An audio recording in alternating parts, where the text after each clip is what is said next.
சரண் Krishna YouTube சேனலுக்கு உங்களை அன்புடன் வரவேற்கின்றேன். ஒவ்வொரு வீட்டிற்கும் ஒவ்வொரு குலதெய்வம் இருக்கும்.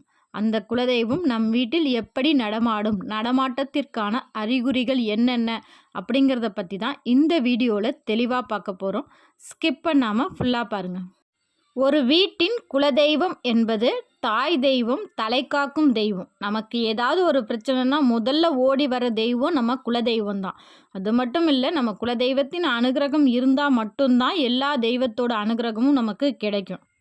அப்பேற்பட்ட தெய்வம் நம்ம வீட்டுக்குள்ளே வரும்போது ஒரு சில அறிகுறிகள் நமக்கு தெரியும். முதல் அறிகுறி, ஒரு வீட்டில் எந்த பொருளும் காணாமல் போகாமல், களவு போகாமல், திருடு போகாமல் இருந்தால் அந்த வீட்டில் குலதெய்வ நடமாட்டம் இருக்குது, குலதெய்வம் நமக்கு காவலாக இருக்குது அப்படின்னு அர்த்தம். இரண்டாவது அறிகுறி, விரய செலவு ஏற்படாமல் இருப்பது, அடிக்கடி மருத்துவ செலவு ஏற்படாமல் இருப்பது. இது போன்ற அறிகுறியும் நம்ம குலதெய்வம் நம்மளோட இருக்குது அப்படின்னு தான் அர்த்தம். ஒரு சில வீட்டிலலாம் பார்த்திங்கன்னா சும்மா ஒரு மாதத்துக்கு 4 தடவை 5 தடவை டாக்டர் வீட்டுக்கு போயிட்டே இருப்பாங்க.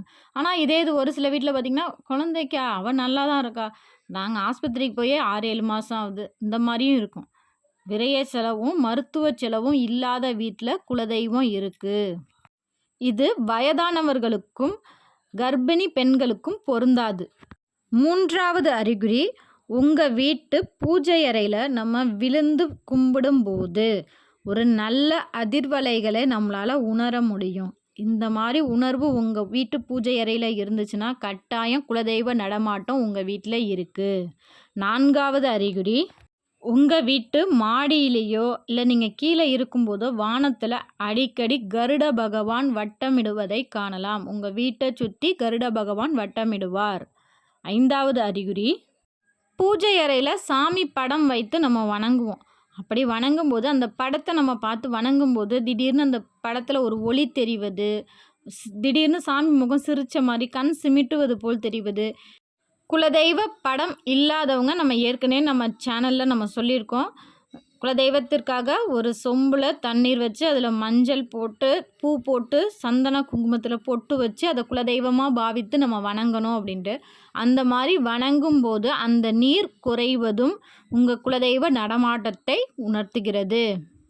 ஆறாவதாக, உங்கள் வீட்டுக்கு எந்த உயிரினங்கள் வந்தாலும் சரி, காக்கா, நாய், சிட்டுக்குருவி அப்படின்னு எந்த உயிரினங்கள் சாப்பாட்டுக்காக வரும்போதும் நீங்கள் அதுக்கு சாப்பாடு கொடுக்கும்போதும் ஒரு நிமிஷம் உங்கள் வீட்டை பார்த்து அதற்கு பிறகு தான் அது சாப்பிட்டுச்சு அப்படின்னா உங்கள் குலதெய்வத்தின் அனுமதியை பெற்ற பிறகு தான் அந்த உணவை எடுத்துக்கிறாங்க அந்த உயிரினங்கள். இந்த உயிரினங்களோட கண்களுக்கெல்லாம் குலதெய்வ நடமாட்டம், பித்ருக்களோட நடமாட்டம் எல்லாம் உணரும் தன்மை இருக்குது. அதனால தான் நம்ம வீட்டில் உள்ள குலதெய்வ திட்டம் அனுமதி பெற்ற பிறகு உணவை எடுத்துக்கிறாங்க.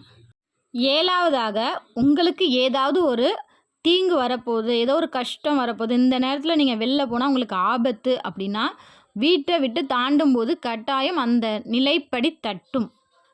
நம்ம பெரியவங்க எல்லாரும் சொல்கிறாங்க, நிலப்படி தட்டுச்சுன்னா ஒரு நிமிஷம் உட்காந்து தண்ணி குடிச்சிட்டு போப்பா அப்படின்னு.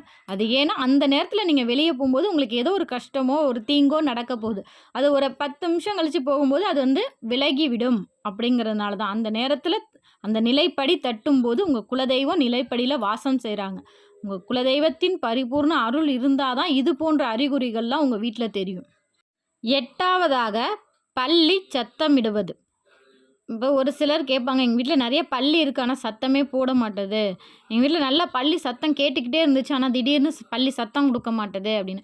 குலதெய்வ நடமாட்டம் இருந்துச்சுன்னா கட்டாயம் பல்லி சத்தமிடும். ஆனால் இப்போ ஏன் சத்தமிடலை, அப்போ குலதெய்வ நடமாட்டம் இல்லையா அப்படிங்கிற சந்தேகமும் நிறைய பேருக்கு இருக்குது. பல்லி சத்தமிட வேண்டும் என்றால் வீடு சுத்தபத்தமாக இருக்க வேண்டும். வீட்டில் அடிக்கடி சாம்பிராணி புகை போட வேண்டும். சாம்பிராணி புகையிலேயே தெரிஞ்சிடும் நம்ம குலதெய்வம் நம்ம வீட்டுக்கு வருதா இல்லையான்னு. வாரத்தில் ஒரு நாளாவது சாம்பிராணி புகை போட்டு நம்ம குலதெய்வத்தை மனதார நினச்சி வேண்டும் போது கட்டாயம் நம்ம குலதெய்வம் நம்ம வீட்டுக்கு வாசம் செய்வாங்க. திருப்பியும் உங்கள் வீட்டில் பல்லி சத்தம் கேட்கும். 9வது அறிகுறி, பெண் தெய்வமாக இருந்தால் உங்கள் வீட்டில் மல்லிகை பூ வாசனை, சந்தன வாசனை, நீங்கள் சாம்பிராணியே போடலைனாலும் திடீர்னு சாம்பிராணி வாசனை வரும். 10வது அறிகுறி, ஆண் தெய்வம் உங்கள் குலதெய்வம் அப்படின்னா விபூதி வாசனை, சுருட்டு வாசனை இதெல்லாம் வரும். இந்த 2 தெய்வங்களுக்குமே ஒரு பொதுவான ஒரு அறிகுறி இருக்கு. ஒரு சாமி பாட்டு திடீர்னு கேட்குறது. நீங்க எங்கேயுமே அந்த சாமி பாட்டு உங்க வீட்ல போடல, எய்த்த வீட்ல யார் வீட்லயும் போடல. ஆனா நீங்க நிலைக்கதவு தொறக்கும்போது, திடீர்னு எங்கேருந்தோ ஒரு மங்கள ஒலி கேட்கறது, சுவாமி பாட்டு கேட்கறது, சலங்க சத்தம் திடீர்னு கேட்கறது, இந்த அறிகுறியும் உங்க குலதெய்வத்தின் அறிகுறி. இந்த 10 அறிகுறிகள்ல ஒரு சில அறிகுறிகள் உங்க வீட்ல இருந்தாலும், உங்க வீட்ல கட்டாயம் உங்க குலதெய்வம் இருக்காங்க அப்படின்னு அர்த்தம். மேலும் இந்த வீடியோ உங்களுக்கு பயனுள்ளதாக இருக்கும் என்ற நம்பிக்கையில் மற்றொரு வீடியோவில் சந்திக்கிறேன். இந்த வீடியோவை உங்கள் ஃப்ரெண்ட்ஸ் அண்ட் ஃபேமிலிக்கு ஷேர் பண்ணுங்கள். அவங்க வீட்லேயும் இது போன்ற அறிகுறிகள் இருந்து தன்னோட குலதெய்வம் அவங்களோட இருக்குங்கிற சந்தோஷத்தோடு இருக்கட்டும். இந்த வீடியோ உங்களுக்கு பிடிச்சிருந்தால் லைக் பண்ணுங்கள், ஷேர் பண்ணுங்கள், மறக்காமல் சப்ஸ்கிரைப் பண்ணுங்கள். சரண் கிருஷ்ணா யூடியூப் சேனல். நன்றி, வணக்கம்.